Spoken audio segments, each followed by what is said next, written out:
in this room is that the single most universally loathed weather is a wintry mix just a few days before the formal start of spring.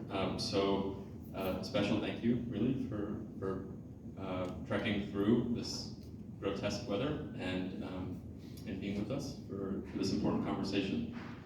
So today we're really thrilled to convene three remarkable panelists working in an important corner, let's say, of Web3. They are bringing intentionality in design, in the way that technology is developed, in the way that organizations and incentive structures are built, and in how work is funded and to whom, to create a more equitable, healthy, rights-respecting internet and Web3 infrastructure. And I'm going to introduce them so that they don't have to introduce themselves. And after I do that, we'll aim to have a conversation for about 40 minutes or so to leave ample time for questions.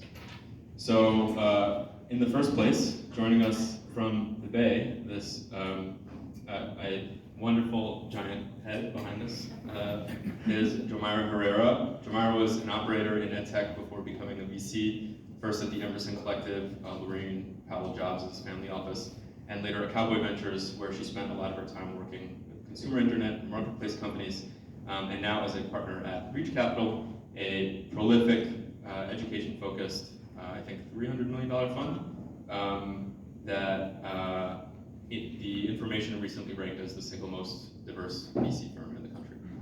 So Jomira, thank you so much for joining us with your lovely bookcase. Yeah, for having me. And by the way, one quick correction, I'm actually in Florida right now. Oh, Florida, okay. Well, thank you for joining us from Florida. Hopefully there's no wintry mix there.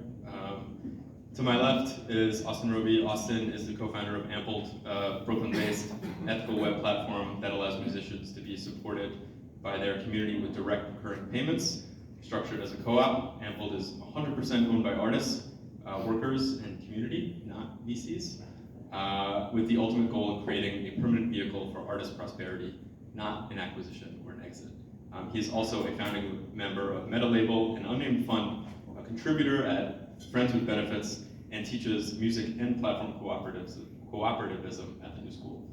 Austin, thanks for joining us, man. It's good to see you. Hey. And last, my very dear friend, Anjana Rajan. Anjana is the CTO of Polaris, an NGO that is a leading data science-driven social justice movement to fight sex and labor trafficking. She serves on the organization's executive team, leading security, engineering, and technology departments. She's also a seasoned executive and entrepreneur whose expertise is applying cryptography to human rights and national security issues. Previously, she was the CTO of Callisto, a nonprofit that builds technology to combat sexual assault, which went through YC, where we met as batchmates. And she was also a Knight Scholar at Cornell's Engineering School and is currently a visiting practitioner in residence at Cornell Tech. So, panelists, welcome. Thank you so much for joining us. Thrilled to have your range of perspectives. Why don't we start here? I know at BetaWorks we have a pretty knowledgeable audience, generally, but I think it's important to ground the conversation by maybe beginning with what could be a straightforward question. What is Web3 to you? And what are some of the central design and philosophical features of the broader community building Web3? And then maybe kind of an addendum, what do you view as the specific opportunities and risks of, let's say, decentralization in particular for advancing equity, democracy, and human rights? And why don't we start with Anjana? I was like, don't call me. Hi everyone, so nice to be here. I think the best way to describe Web3 is to first talk about where we are now, which is in Web 2, which is grounded in the social and mobile internet. And Web 2 is a bit of a double-edged sword because on one hand, obviously it's brought among so much innovation and public benefit. On the other hand, you could argue that it's also brought about some of the worst and darkest parts of our human behavior. And we've seen that manifest in the last few years. We've seen, Web 2 platforms enable really bad things like human trafficking, information warfare, genocide, authoritarianism, violent extremism. And I don't think that is a result of a few bad apples. I think it's fundamentally a result of a broken incentive structure, a broken internet architecture, and that's kind of where we are today. While all of this has been happening, a new internet architecture has been emerging that we call Web3, or the third generation of the internet, that aims to solve some of these problems and is grounded in some principles like decentralization, cryptography, transparency. And unsurprisingly, this has incited a pretty fraught and partisan debate. On one side, you have folks who are really bullish on this, and they believe that Web3 is going to put power back in the hands of the people. On the other side, you have critics who believe that this is nothing more than a Ponzi scheme. And from where we sit at Polaris, this debate is not new to the anti-human trafficking movement. And we've seen in the public debate around encryption kind of two sides emerge. One side that believes that in order to protect victims and survivors, we should break encryption. The other side believes that we should protect encryption at all costs, even if that means victims and survivors get hurt. And we fundamentally believe that that is a false dichotomy, because these are not opposing virtues. They must and should coexist. And so what we believe is if you build these technologies correctly, cryptography can actually help victims and survivors and be an essential part of the human rights toolkit. But that doesn't happen naturally, it has to be done intentionally. And so a lot of the work that we're doing around Web3 is making sure that we're being above the fault line and making sure we're helping shape this conversation and not bring some of the broken debates from the past. I think, Austin, your work in kind of innovating around ownership models, I think provides a nice complement to Anjana's technology lens. Can you talk a little bit about what you think Web3 means in the context of organizational design and incentive structures and some of the opportunities there for advancing some of the values that we're talking about? Yeah, I think I downloaded MetaMask a year ago, so it's funny to answer this question here now.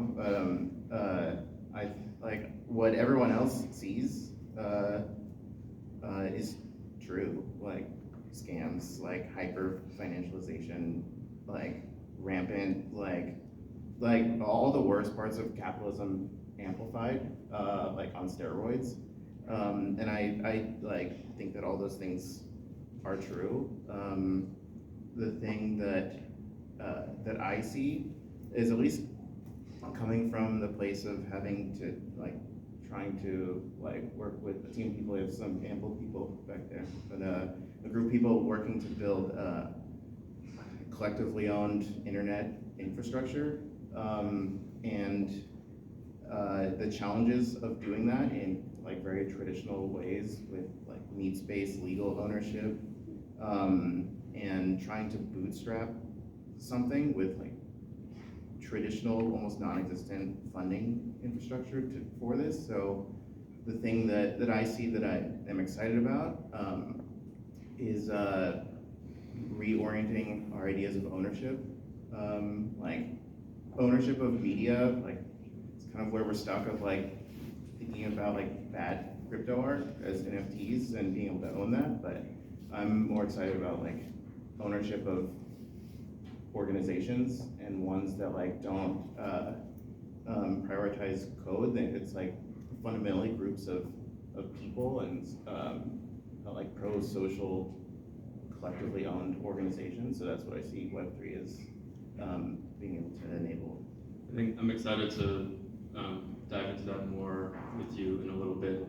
All the work that you've done in spaces that have thought about models for collective ownership and alternative ownership for a long time, many of which are kind of grounded in racial and social justice movements. So I'm excited to pull that back up in a little bit.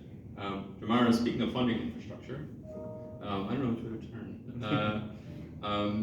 Same question. How are you kind of thinking about Web3? I know, or in some of what you've written online, that you're particularly excited about some of the ways that it might serve new communities or communities for new avenues for economic mobility and wealth generation. So can you speak a little bit again to kind of how what Web3 means to you, how you're defining it, and some of the general opportunities that you see in kind of the inherent philosophical or functional design principles embedded in it? Yeah, absolutely. I think it might be helpful to just take a step back and talk a little bit about, what we even care about at Breach Capital from day one, which is we've always cared about investing in companies that are committed to helping people reach their fullest potential. And a big portion of that is education, and another big portion of that is economic and career mobility. And so that is actually what drove my interest in jumping into Web3, is like the potential to help with both of those two things. It was less so the hyper-financialization or like the kind of price speculation piece. All of those were kind of like interesting on the edges, but actually looking in at the fundamental technology and some of the tenets and ethos of Web3 were very aligned with the world that we believe should exist. And maybe going a little bit to what Austin was saying is this piece around ownership is particularly important to us. Whether it is ownership of your data and ownership of what you've contributed or what you've done, but also ownership of the network that you've accrued value to. Those pieces we think are fundamental to being able to achieve this world of economic mobility and career mobility. And so for us, and for me in particular, what I'm spending a lot of time in is thinking about how Web3 helps to shift power back and economics back to network participants. And so that might be a hiring marketplace or a content marketplace, or it might be really kind of any network that historically you're providing value to, but you don't actually see the value come back to you in a Web2 world, which in most cases is most Web2 companies that we see today. And so when you think about actually being able to provide that value for people back and having them have a degree of ownership, like that is the way that you provide people economic mobility. Like people don't actually move forward in economic mobility for just their wages. It's usually related to ownership.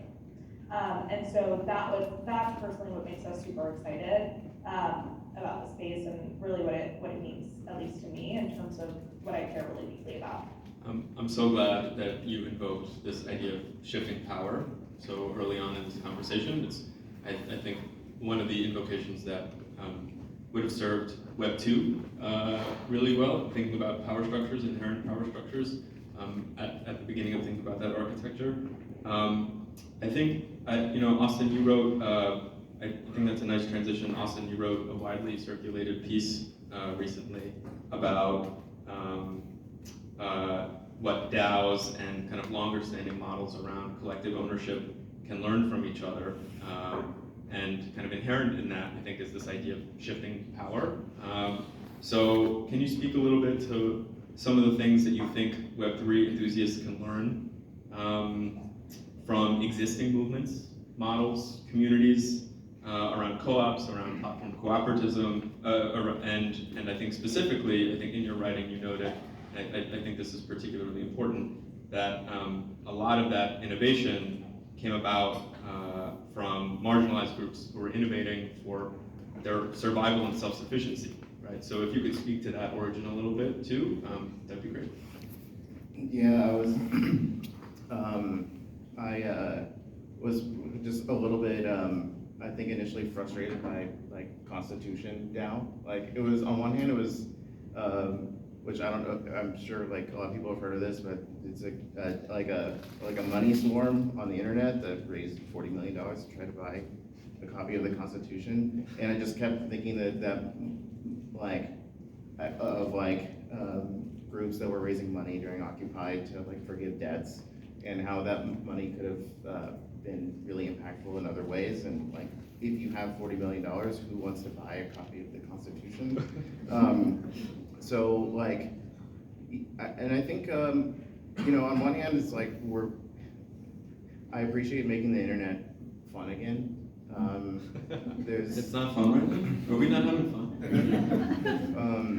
But yeah, I think a lot of people in the DAO space are like searching for like a larger context for this work of like economic coordination, human coordination, and there's a lot of models in the path that or in the past that I've discovered, just some like research of more traditional cooperatives and how that carries like a really long, rich tradition, and like, even that just extends beyond cooperatives to like broader solidarity economics and mutual aid societies, and like just groups of people that just said, if no one's gonna build it for us, we'll build it for ourselves, and created their own economies. There's a lot of kind of like shared like psychic infrastructure there that like that's like a just trying to connect that, because I think there's often like a missing historical context to DAOs, and there's like this trapping of people thinking that that we're inventing new tech solutions to solve new problems. And so I think just like connecting with more historical context can help the DAOs just broaden the culture of what they're for, like beyond we're all gonna buy a constitution to like something that is like, materially improving people's lives. And I like do have confidence that we'll get there. I see like a lot of people in the DAO space now like looking at sociocracy, like different group decision-making pedagogies, and yeah, like looking backwards to like models that people have done that didn't involve crypto or even tech at all. So I'm going to come back to you later and ask specifically, maybe apart from your syllabus at the new school, let's say you've convinced Web3 or DAO enthusiasts that they should be looking into some historical context, just a reading list, just one or two things that just to start them off. But I think this, you also present a nice transition from, if we're going frivolous to utterly anti-frivolous, to Anjana's work. Anjana, can you just speak a little bit to your work at Polaris at the moment and how you're thinking about incorporating Web3 tools to kind of further the mission of Polaris? Sure. So Polaris is one of the leading nonpartisan NGOs that fights sex and labor trafficking. We are celebrating our 20th anniversary this year, and our mission is to end human trafficking and restore freedom to survivors. And for those of you who are new to this work, human trafficking is one of the most daunting problems of scale. It is a $150 billion criminal industry with 25 million victims worldwide, many of whom live here in the United States.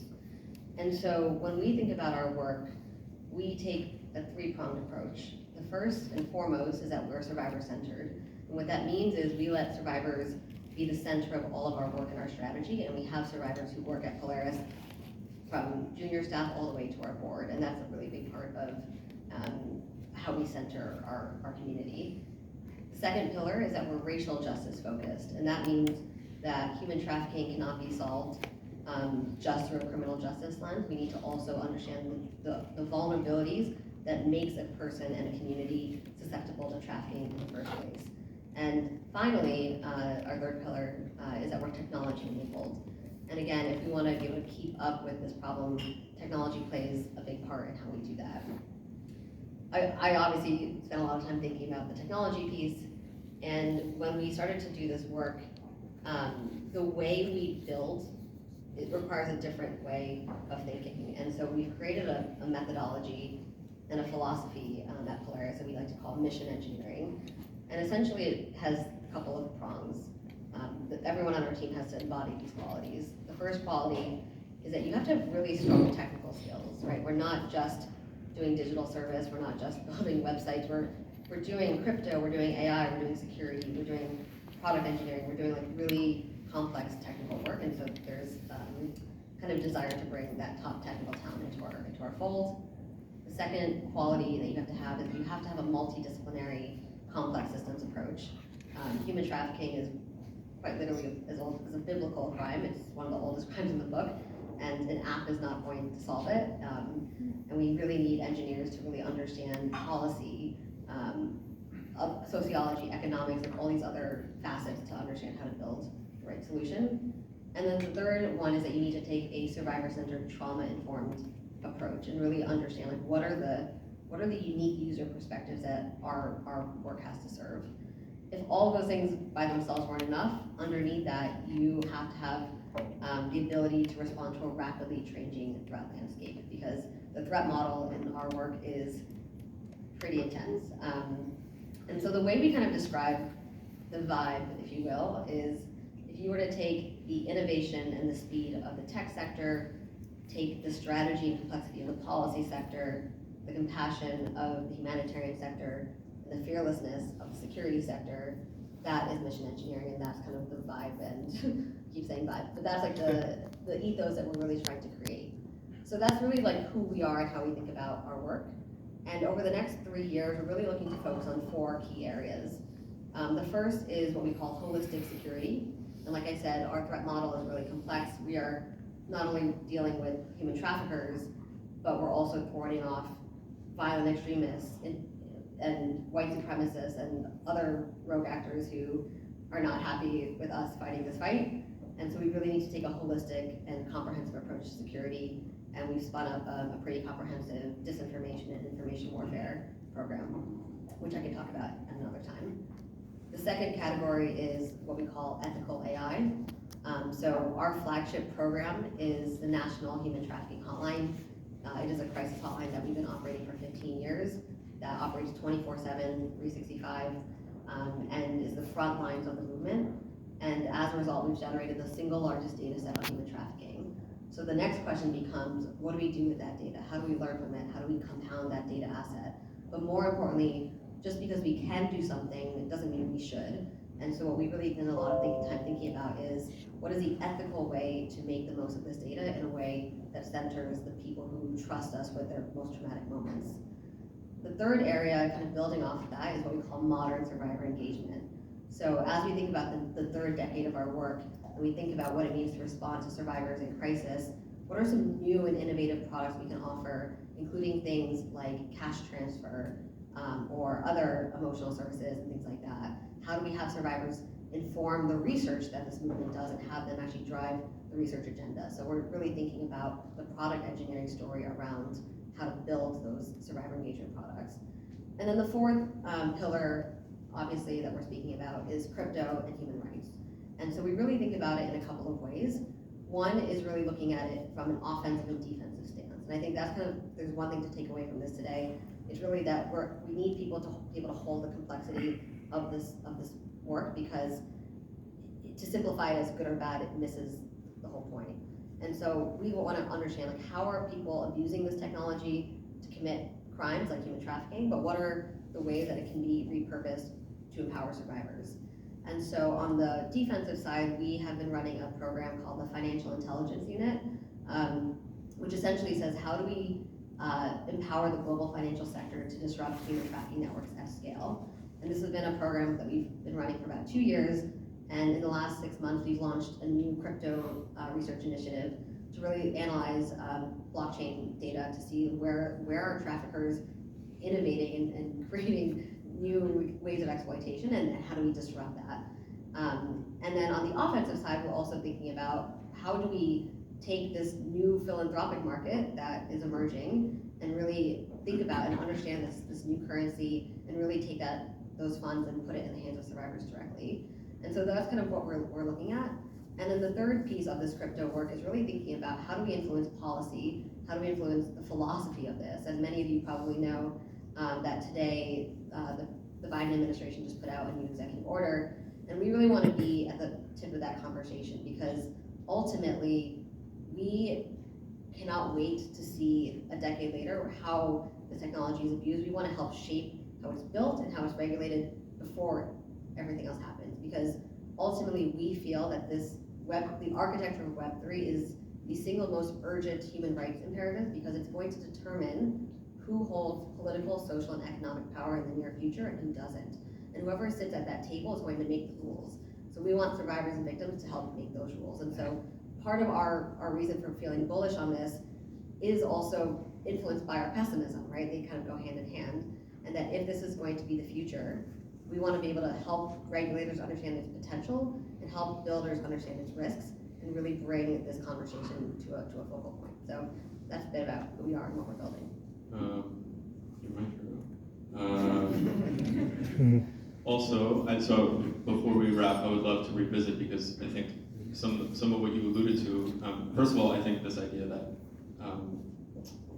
talking about crypto infrastructure as one of the most important human rights issues going forward is unbelievably poignant and hopefully shakes people a bit. But I know you've done some really meaningful thinking around like what that looks like philosophically and things that you, principles that you want to be at the table, I think namely around consent and accountability. And so before we wrap, I would love to have you revisit those ideas specifically. In the meantime, I'd like to maybe shift gears a little bit, although maybe taking what you said about kind of this offensive, defensive play. And Jamire, it seems like in your work, you are also playing offense, right? You are thinking about empowerment and power shifting and economic mobility.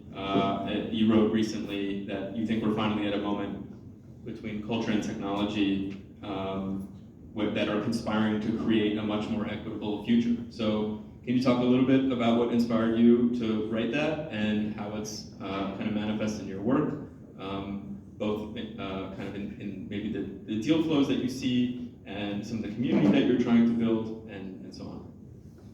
Yeah, I think, what paused me initially to kind of write that sentence was I was seeing, when I was looking at the people that were actually joining, different Web3 movements, joining DAOs, getting excited, talking publicly about it, they didn't look like the Bain Capital crypto page from yesterday.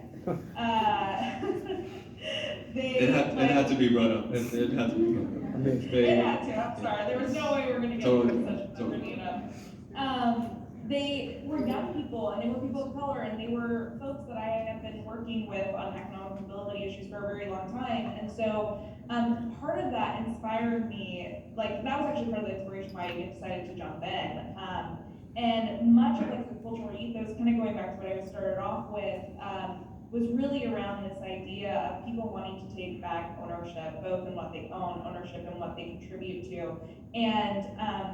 And that for me kind of led me to this sense of like the technology that is, encapsulating Web3 and like culturally what it seems people are craving for are actually meeting in like a really, really interesting way. It's not perfect in any way, shape, or form, as most early technology is not.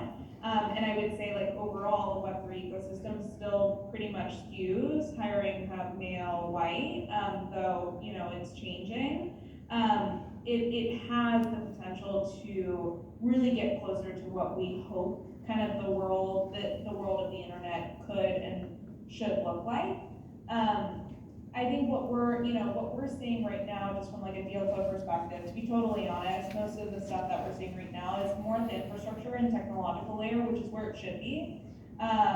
Like most of the like application layer stuff is still fairly early and nascent, and the market itself is still fairly early and nascent. But I think as the infrastructure gets much better, you actually start to create the opportunity to onboard a much wider swath of people, right? Like right now, the user experience for most people is not really great, and so to bring in the average Joe that like I care really deeply about in terms of making their lives better, right now the ecosystem is not really set up for them to thrive.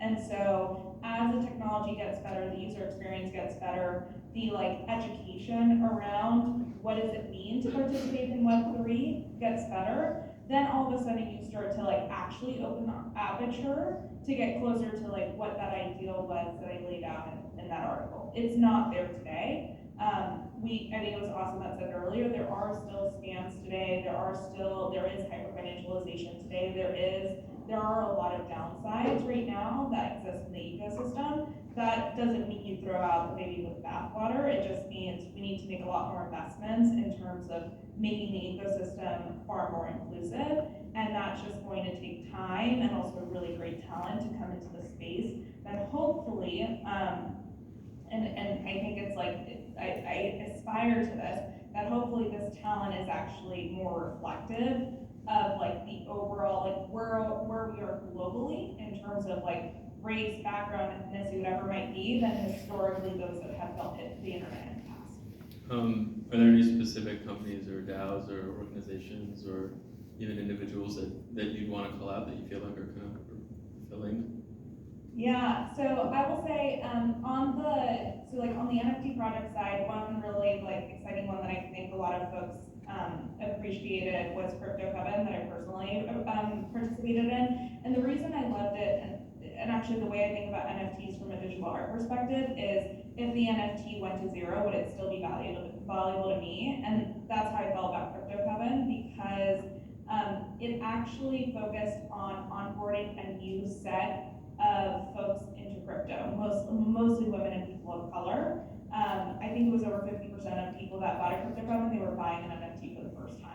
And so that is opening up the aperture and opening up people that are crypto curious to actually come into the ecosystem and then enter a community that's not about price speculation and floor price. It's actually about let's build a community and discuss and have a place that people feel welcomed. And so that I think is a really wonderful thing. Another DAO that at least I personally have heard of is Crypto Culture and Society, which is a learning DAO that Bhavik Patel runs. And obviously, as someone that's been investing in traditional education for many years, it's really interesting to see an almost entirely community-run learning organization, and seeing how it's working. Austin actually did a session, I think earlier this week, that was super interesting. And so it's working. You're learning. People are engaging with one another. It's not perfect. I wouldn't say it rivals a traditional university today, but it gives you a glimpse into what is possible. Really interesting, and I think this idea of opening the aperture while also balancing protecting folks from the real risks and scams that do exist in the space, I think underscores the importance of some of the innovation that's happening on the organizational structure side, I think, which brings us back to your work, Austin. So you've also written about how I think current conceptions of ownership in Web 2 and maybe some of the early thinking in Web 3 maybe over-indexes on, to some degree, financial ownership. You talk about a different type of ownership relative to kind of democratization or participation. So I'm hoping you could maybe speak to what that looks like a little bit, what some of the innovations are on the organizational structure side that really do shift power, not just financial power, but broader participatory power. And if we could kind of revisit that first question, if that hinges or kind of connects to some of the more historical context that you're talking about, if you could link those, that'd be great too. Yeah, I guess the word ownership is just thrown around a lot. And I think there's a risk that it just doesn't mean anything anymore. It's devalued when I don't think necessarily having a token necessarily means ownership. It can be, and I also think that the idea of the ownership economy leaves a lot to be desired, and how it very, very broadly defines what ownership is. So yeah, I think ownership, if that's something that we decide we care about, then give it a more aspirational meaning that has more clarity around the rights and responsibilities associated with it. So it's all exists on a spectrum of just decision-making power and financial power within an organization. And I think that includes a lot of accountability that goes up rather than just accountability that goes down in an organization. So the ability to choose management, have some representation in at the board level, being able to choose who's in charge of what. So I think the things that I've seen are just groups that have they have taken this more seriously. Yeah, no, I think although it's a caveat with everything that we're talking about, it's there's imperfect examples, and our job is to like be constructive and help shape like a more aspirational view of what ownership is in the space. But I think Friends with Benefits is doing like a really good job in terms of like the clarity of decision making and the transparency. If you go on their snapshots, it's like budgets and actuals for every single month, electing leadership, and they just actually democratically removed one person from leadership recently. So I think that's like an interesting example, but these, I think it shows that like so much of what makes ownership real, like isn't necessarily baked into code. It's how like people form rules around their like specific organizations. I think this framing is super interesting, the idea of upwards accountability. That's really powerful, and certainly when we think about some of the shortcomings of Web 2, that doesn't exist, right? We can point to folks who have a historically unprecedented level of effectively unaccountable power, and I think the idea of almost as a design principle of kind of upward accountability is incredibly powerful. And as you said, maybe kind of reflected in transparency via budgets or in ownership, or and who's actually in charge and responsibility and so on. I think that's super powerful.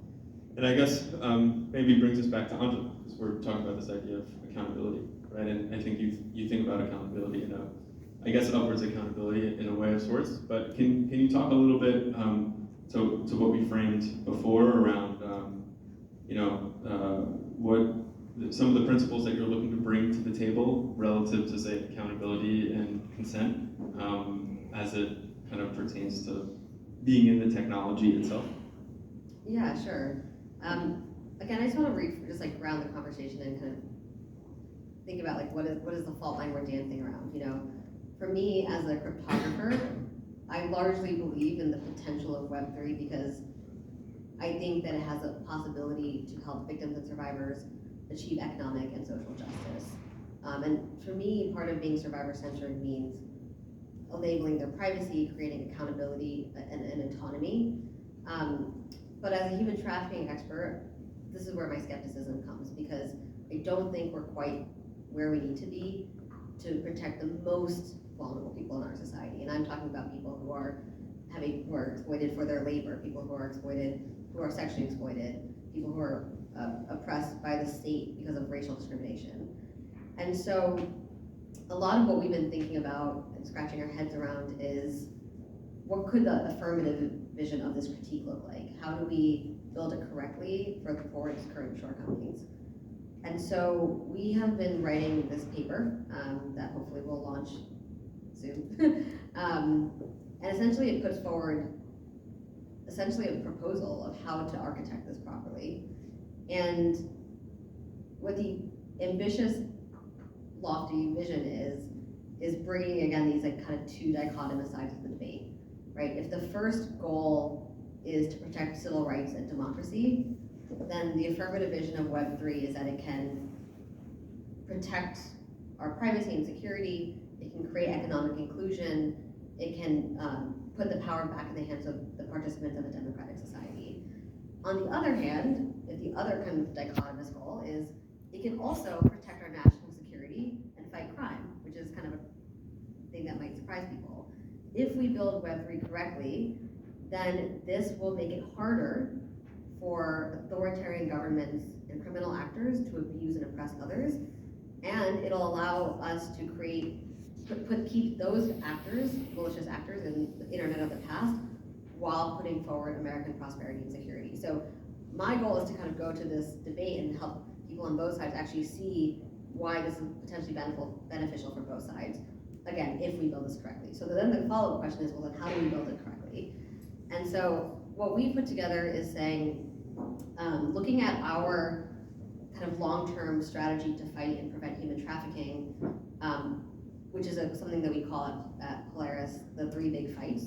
We've written a paper that kind of models that framework, and we have kind of 3 chapters on each. So the first big fight is ending sex trafficking, the second big fight is ending labor trafficking, and the third big fight is around empowering the global financial systems to fight this at scale. So I will give you an example of what one of these chapters is. And the first chapter is really focused on sex trafficking, and it takes a look at NFTs, and it puts forward a design principle, this one that we call ownership with consent, and it proposes a cryptographic tool that we call threshold signature schemes. So NFTs, as all of you know, get a lot of praise because people believe that it kind of eliminates this middleman, right? Content creators can take their content, decide how they want to monetize it, and really be agnostic of the distribution platform. And this is what's kind of getting a lot of content creators really excited about NFTs, because it allows them to really kind of own their work. And one of the examples that I often, but even when you get rid of this like middleman, the subject around ownership is actually still really complicated. You know, the question becomes, who is the true owner of a photo or a video? Is it the person who took the photo, or is it the person in the photo, right? And many people would argue that the person in the photo should have some ownership of that content, right? And we've seen this play out in real life many, many times. And the example that often comes up is Emily Ratajkowski, right? And many of us remember how the photographer Richard Prince took her photo off of Instagram and then monetized it without her consent. And as a response, she took a photo of herself in front of that photo and minted it as an NFT and then auctioned it at Christie's. And this is often talked about in a positive way as an example of why NFTs are like really empowering and good for creators. And that's very true. But let's play out let's play like this, the sliding doors here. Imagine if Richard Prince had minted the NFT first. He would then have immutable ownership of her image, which would have made it even harder for her to reclaim her body. And so this right now is one of the core flaws in NFTs, which is that it rewards the fastest mover, not the true owner. So this kind of prompted a conversation at Polaris, which is, well, if you can imagine this happens to Emily Ratajkowski, you can probably imagine how this happens to sex trafficking victims with sexual abuse material or non-consensual sexual abuse material, child sexual abuse material. And this is something we've thought about. Well, how are traffickers taking this new technology and weaponizing it against the vulnerable? So instead of us saying, well, then NFTs are bad, because that's not the right conclusion, the conclusion became, well, then how could we architect this to make sure that consent was mutual, and that in order to own something, you had to actually prove consent from all parties. And so what we kind of put forward in this paper in each of these 3 chapters is essentially this kind of design principle, followed by this kind of game theory, analysis of how it can be abused and used for good, and then kind of mapping out the actual cryptography like primitives to build it. So without getting into like the math of this, one of the things that we were thinking about with the NFT work is to say, imagine if before you could post and monetize this NFT on OpenSea or whichever marketplace, you were able to create a threshold signature scheme and take the key that you need to upload the photo and actually break it up into shares and split those shares up among all participants, and then require that key to be reconstructed through the threshold signature scheme in order for that contract to be valid. And I'm obviously glossing very high level over the math, but the paper will hopefully explain this in detail. And our hope is, by writing this paper, is by kind of helping builders and regulators see like a path through the debate rather than getting stuck at it. Because ultimately we do need to solve this problem. We cannot, and again, there's so many examples of like non-consensual NFTs. We need to like build this properly and architect it properly, and we want to help people build that. And because of the composability of Web3, if you build it correctly once, then you're building it correctly always, and we can start taking advantage of these principles and changing like the internet at scale. And so I'm gonna stop talking for a second because that was a lot, but this is the kind of things we're thinking about, and we do the same thing with collective bargaining for labor workers who are being exploited. We do the same thing to think about the liquidity of privacy coins, for example. So more to come on that, but this is the kind of stuff we're working on, and if that isn't of interest to you, please come find me. We'd love to talk. So I think and I hope it's an incredibly compelling call to action for the technologists in the room. There are, as you can see, deeply complex, nuanced problems to be solved on the right side of things versus potentially more frivolous endeavors, like trying to buy a 400-year-old piece of paper. I think so. Maybe we can wrap if you're piqued in that way.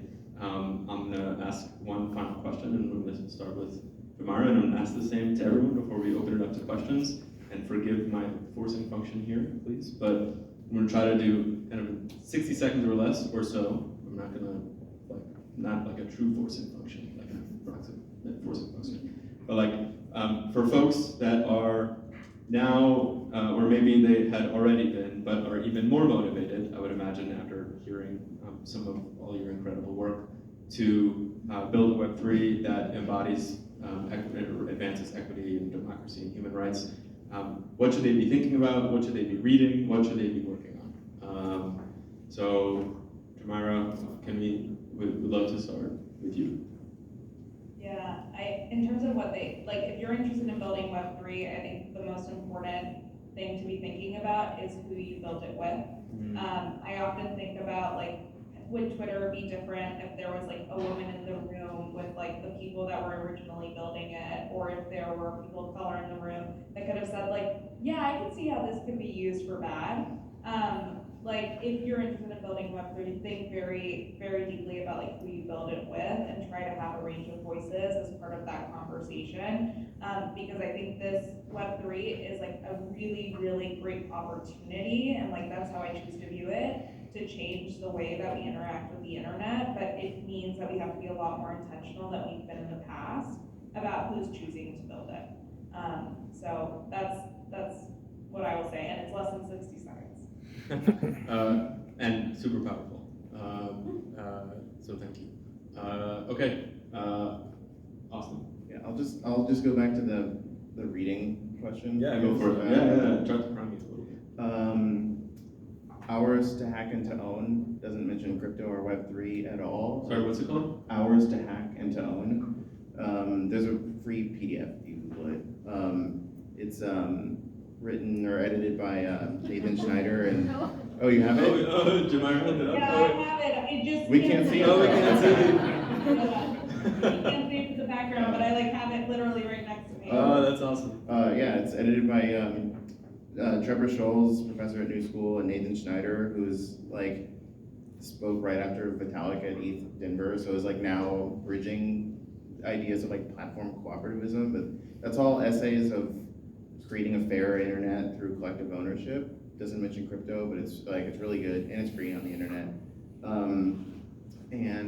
Collective Courage, I mentioned in the essay that you mentioned, was it's tracing back co-op history beyond kind of hippie grocery stores to a shared history that extends to free and enslaved African Americans, and the economic coordination that was laying the groundwork for the cooperative movement.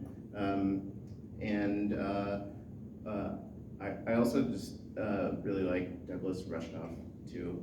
Throwing Rocks at the Google Bus was the first book that I read that mentioned platform cooperativism. So yeah, I mean, there's probably more Web3 specific examples, but I think looking obliquely at Web3 is probably more helpful at this point. Sounds like you all have homework now. Forgive me, I'm an educator and I enjoy assigning homework. Thank you for that, Austin. Anja, you want to wrap us up before we open for questions? Sure, I'll just keep coming back to kind of our mission engineering framework. And if you were looking for a Web3 opportunity, I would first ask, are you getting close to the real tech, right? We talked a lot about hyper-capitalization of crypto, and to me, crypto means cryptography, and it always will be. So really get yourself close to people who actually understand what the potential of this technology can do, not just the hype.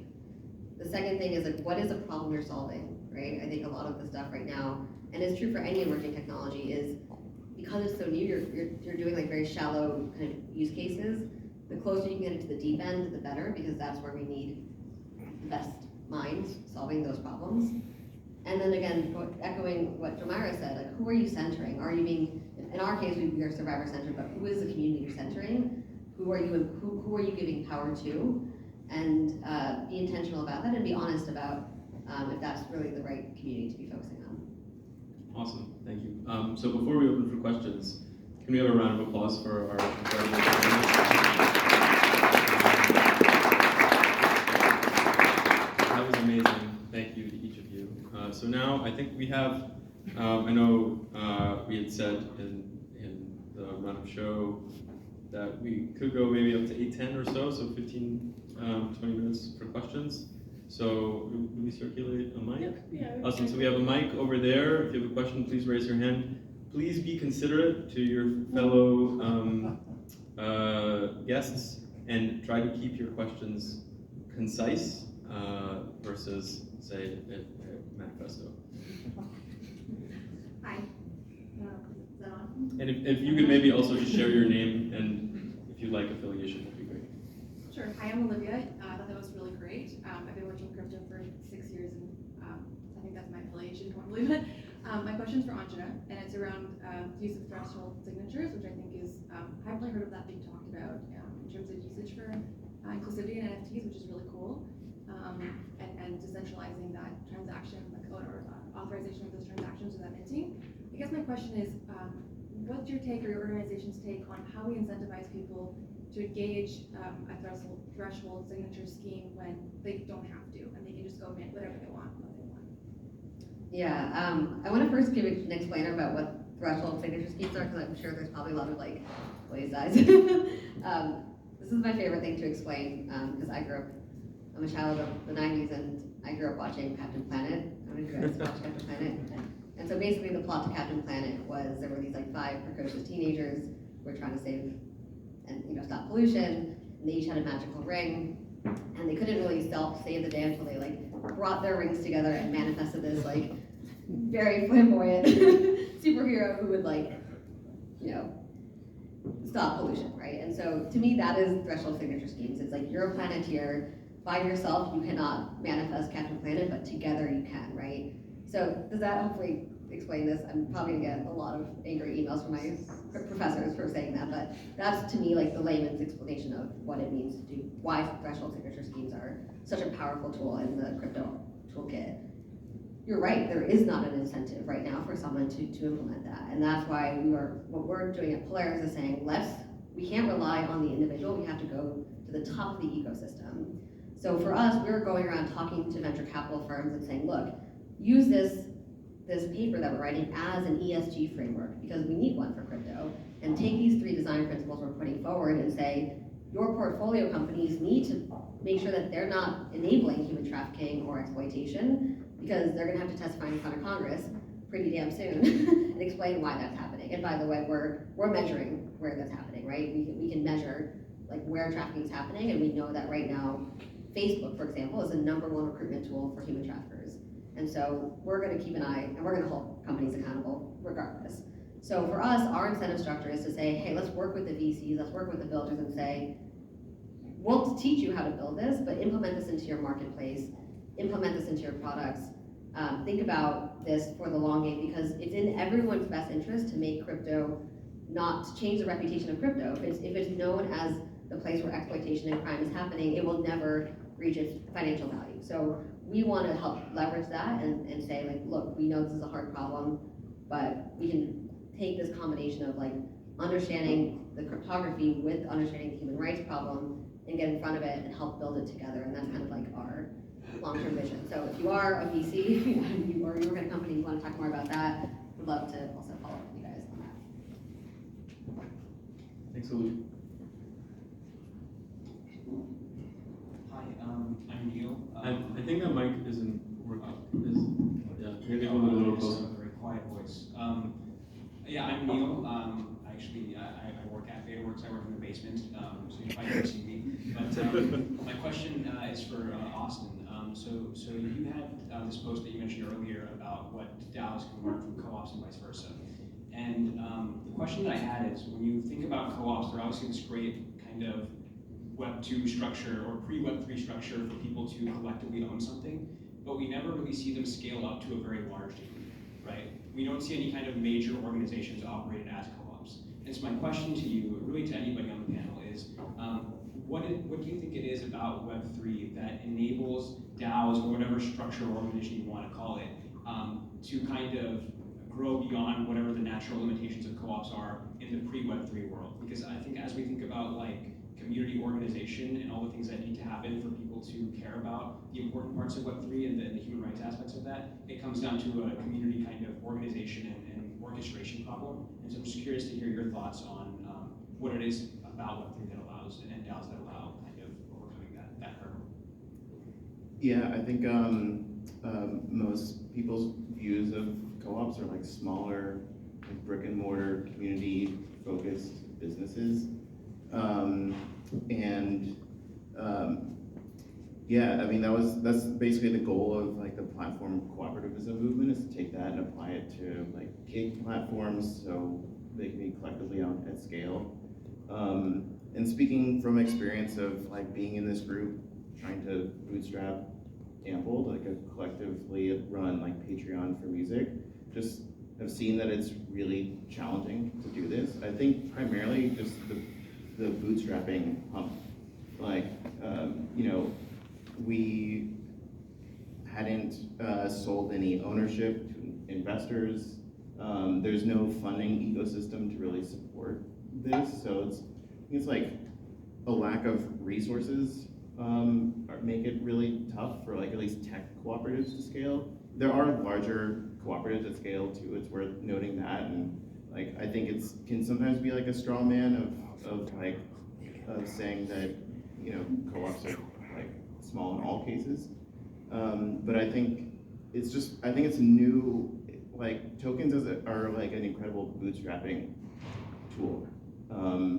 And like a really interesting fluid way to have membership go to contributors that are building a network from the beginning. Whereas starting a web-based co-op just kind of like required me to not get paid for 2 years. And that's like not something that like most people would stomach or like even have the privilege to try to stomach. So I would hope that it just makes bootstrapping collectively run organizations that might have like a mission or purpose to make members, or to, you know, to materially improve members' lives, can just be easier to bootstrap. So I think that it really just comes down to like ability to get money to do things. Can I just add one thing? I think another piece is like, we don't have to assume that everything has to be big and has to scale to a huge degree. A lot of times, like the most impactful things are actually happening within specific communities or in smaller groups. And if DAOs or, you know, like a web-based co-op can help enable that to do it faster and cheaper and whatever it might be, like that alone, there's value in that, as opposed to like saying it has to be now like massive scale. So like that's just kind of like another way to think about it too, or like another way to kind of assess it. I love that the VCs like, I was going to say the same thing. I love that the perspective on scale came from the VC. Sorry about that. No, it's beautiful. It's beautiful. I'm realistic. That's why we love you and why you're here. Cool. Thank you for that whole question.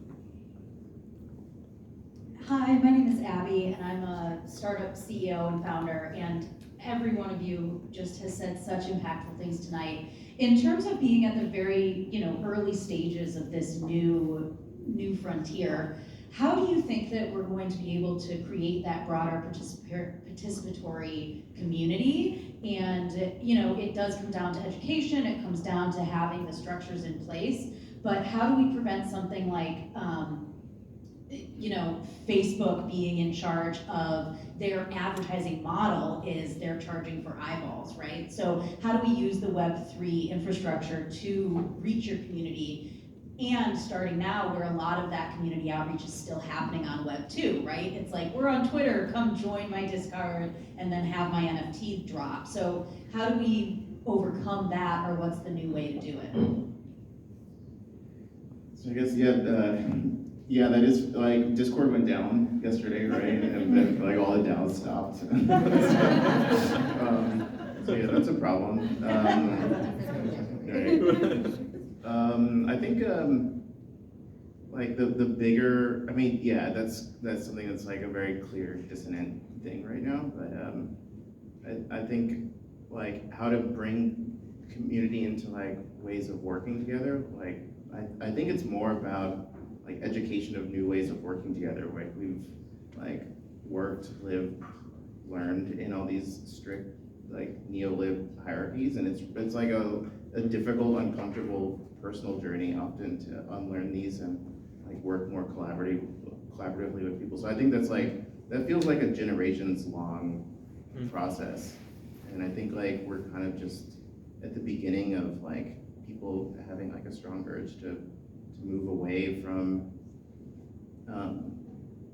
traditional modes of work. The one thing I might add is just like, kind of the way that I've been thinking about it, at least for myself, is there are kind of three things that have to happen to like open up the aperture. One is like technological, which we've talked about a little bit.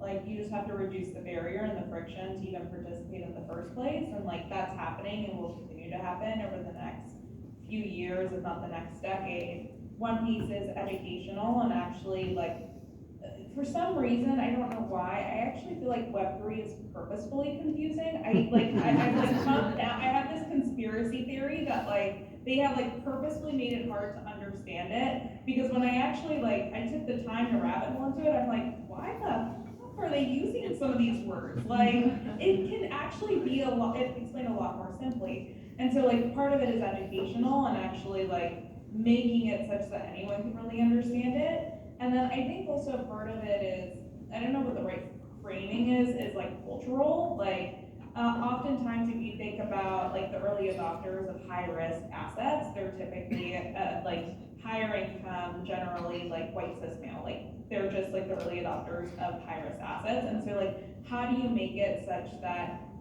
previous like groups that have been, for good reasons by the way, like usually like they're either for scams or like they've been like disproportionately left out historically of like previous asset groups. Like, how do you make it such that those groups can actually participate and feel included? Like, all of those three things have to come together, and I think it's like intentionality coming from those that are building today. It's also just a matter of like time as well.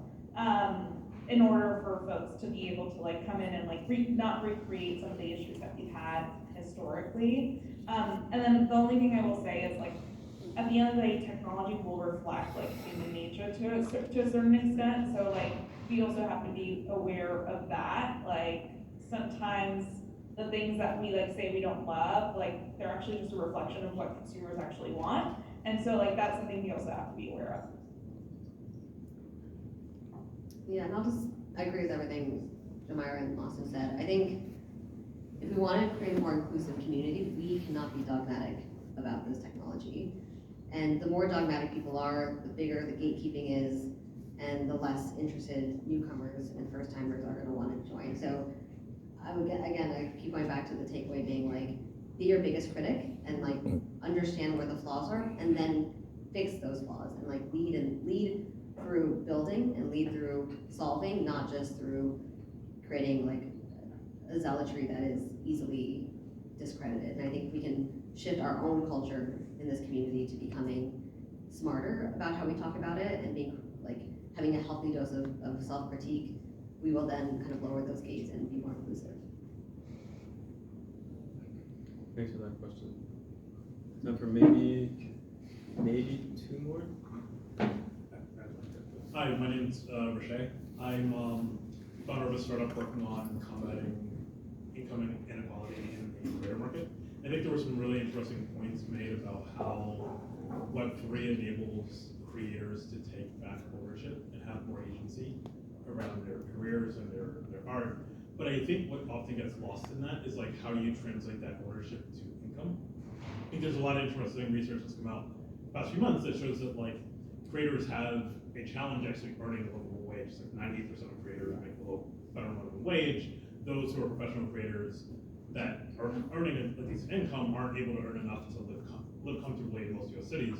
So like, how do we really get beyond this point of like, just taking ownership of content and be thinking about like, what are business models that can go beyond like ad revenue sharing and the existing like Web2 business models to start to really create more revenue and opportunity to earn a livable wage for creators?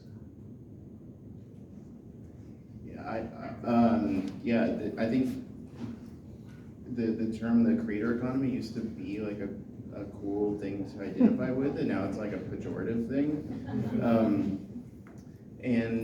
Like the trend that I see in Web3 are just like ways to move beyond the creator economy, which is just like single player mode for people. Like if you're on Patreon will send you YouTube videos on how to be the best small business that you can be. But I don't think like people want to be small businesses, or they don't want to rent space on someone else's platform. So I think that like the new business models like won't be like one-to-one parallels. I see like largely people just wondering what's after Patreon, and I think that it's a model that's probably hit its high watermark at this point. Yeah, I personally believe that the answer is in like new forms of guilds, squads, like rethinking the label format in a way that's collectively owned, which is what MetaLabel is doing, which is what I'm working on now. So yeah, I think like I don't think that the models will resemble what we had before necessarily, but like largely will just be moving from single player mode to multiplayer mode. How like I don't know. I think it's largely just like squads and guilds having creative new forms of patronage and owning that completely. I would echo that. Like I generally agree with that. The other piece that I would add is like having ownership in like the big winners in the creator economy were not the creators, they were YouTube and Instagram and Facebook and TikTok. Like if creators actually owned a piece of that, like that would have made a meaningful difference. And again, it goes back to like people don't make money off of just like wages, people make money off of owning things. And so if you can imagine a world in like Web3 where the creators that were actually accruing value to that underlying platform had a piece of it, like that would be really meaningful. And so like that starts to get to like a far more interesting world than like basically living off of minimum wage, which many creators, like that long-tail creators do. Thanks for that question. I think we have time for one more quick question. Quick one. Okay, quick. My name's Alex, and I'm crypto curious. And from what I understand, there's this culture of anonymity in Web3, and it seems like it enables things like rug pulls where people raise money for a project and then want to disappear, and it enables this lack of accountability, which we talked about a little bit. You all talked about, and so I'm curious if you think that if we got rid of the culture of anonymity, that would help fix this space a little bit, or are there actually real redeeming qualities to that? Yeah. Anyone who said it? Yeah, so this is actually the third chapter in the infamous paper that I'm talking about. So I think there's like, people confuse anonymity with pseudonymity, and kind of a prolific thinker in the space, who I don't necessarily agree with on his philosophy, but Apologies for Dave Austin talks a lot about this, so I want to just acknowledge him as a kind of creator of this idea that we're moving into a pseudonymous economy, meaning it's a spectrum, and we as users can make trade-offs of how much we're willing to give up for in exchange of that good or service. One of the things that I talk about in this paper is there's a lot of tension around this, both when you look at like the folks who are fighting crime and protecting our security, they get very worked up about this, and then folks who are kind of in the civil liberty space get very adamant about this. And I think, again, going back to the false dichotomy, like, if you understand how the technology works, you can have both. So I will talk a bit about privacy coins as kind of a key example here, right? We look at things like Zcash and Monero that really focus on privacy as like as a key attribute to these products. And a lot of folks in the anti-money laundering community get very worried about how this is going to enable money laundering crime. And so where we sit is, can a human trafficker use a privacy coin to launder money for their crimes? Yes. Can a victim also use a privacy coin to escape their trafficker? Also yes. So it is not worth us, it's not a smart idea to fight the innovation because everyone will lose, but rather we need to think about how do we make the liquidity of that privacy coin very, very low for criminals and very, very high for law-abiding citizens. So what we put forward in that third chapter is saying, don't worry so much about privacy coins because you won't win that fight. Instead, think about the marketplaces that accept that privacy coin. And there's this new cryptographic technique that many of you probably are familiar with called zero-knowledge proofs, which I think is one of the most brilliant mathematical inventions of all time. Because what it basically says is you don't have to treat this as a binary, you can treat this as a spectrum, and you can like literally codify that. So, for example, you want to walk into a bar. How do you prove that you're over 21, right? You give them your driver's license. That has your name, your address, your age, your weight, your eye color, your organ donor status. That's a lot of information to give to a stranger. Imagine if you could say, yes or no, are you over 21 without revealing anything else? That's essentially a zero-knowledge proof.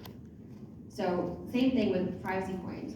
I can ask someone to reveal a small amount of their identity to prove that they are not on a terrorist watch list, or they're not a human trafficker, or they're not this, or they're not that, without needing to know their full name. And I think this is where, when I go back to my original point about that false dichotomy being a big blocker that we have to overcome, like it's really important for us to leapfrog that and say, great, how do we solve it? How do we not put these two virtues against each other? Because we need to recognize that like privacy and civil liberties and public safety and security are virtues that no one would say that they would give up one for the other. And so again, I think it's important for us in the Web3 community to really like think creatively about where is the good and bad intersecting, and how do we not dig our heels into why it's good or bad, but really move the needle forward. I don't think it's hyperbole to say the nuance, the thoughtfulness, the intention of each of you leaves me just wildly optimistic, hopeful, and energized to fight generational fights. I hope all of those, everyone here in person, live at BetaWorks, it's so heartwarming to see a full space. And everyone that's joined us on the live stream, I certainly hope you feel the same way. So can we have a round of applause for our amazing speakers? Right before we wrap, just really quickly, if we could go around, and if folks want to stay in touch or just kind of follow your work, Jumaira, where should they go? Twitter handle or website? Yeah, Twitter is just at Jumaira_Herrera. You can find me on Twitter, find me in the DMs. I'm usually pretty responsive there. Awesome. Austin? Twitter, Austin Roby. Sweet. Anjana? We are PolarisProject.org. My Twitter handle is also my AOL screen name. It's @Angelina. Don't ask why that was the decision I made. You can find me on Twitter. My AIM screen name was Only Sandals, which I'm violating right now. That's not my Twitter handle. My Twitter handle is LYELR, LYELR. And if you want to follow Startups in Society Initiative, which hosted this event, you can follow us at Startups in Soc at Twitter, Startups in Soc, or go to startupsinsociety.org. Thank you everyone so much for joining us, and please have drinks.